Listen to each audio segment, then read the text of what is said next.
Let's think for a second. You're in a room, minding your own business. But even though you're by yourself, you're not. Every move, every action, every word you say, even your own thoughts are being watched. That's the world of 1984. A world where freedom is twisted and where even the smallest action can have serious consequences. Welcome to 1984, Sense of Control. Now, to start us off, we have surveillance. In 1984, surveillance is everywhere, no matter where you are. At home, cameras. At work, cameras. Even when you're walking to the nearest Chipotle to grab a quick bowl, cameras. If you have ever read the book, in 1984, this constant surveillance is controlled by the government, led by a figure known as Big Brother. People are watched through devices called telescreens, which both display information and secretly watch and listen at the same time. Basically just a bunch of stalkers in my opinion. There's no way to turn them off, and there's no way to escape them.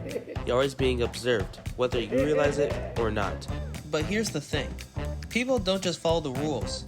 They start to change who they really are. When someone knows they're being watched all the time, they start to act different. They don't say what they really think anymore. They hold back. They stay quiet, even when they know something isn't right. And after a while, it's not even about rules anymore. It's just straight up fear. In 1984, it goes even further. People can get punished just for thinking the wrong thing, something called thought crime. When fear gets to that level, control just kind of happens on its own. Some people might say that this is just a story, but it's really not, if you really think about it. In today's society, we live in a world that's filled with technology. There's cameras in public places, phones that can track our data, and apps that can monitor us while we... There are cameras in public places, there are phones that can track our data, and apps that can monitor what we watch, search, and interact with. It's not as extreme as 1984, but the idea is still there. The fact that you're being watched can change how people act, even in real life. In the end, 1984 isn't just a story about a dystopian world. It's just a warning.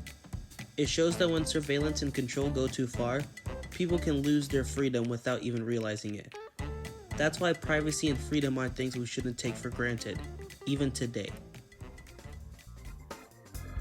Because of America, baby. Oh yeah, God bless America.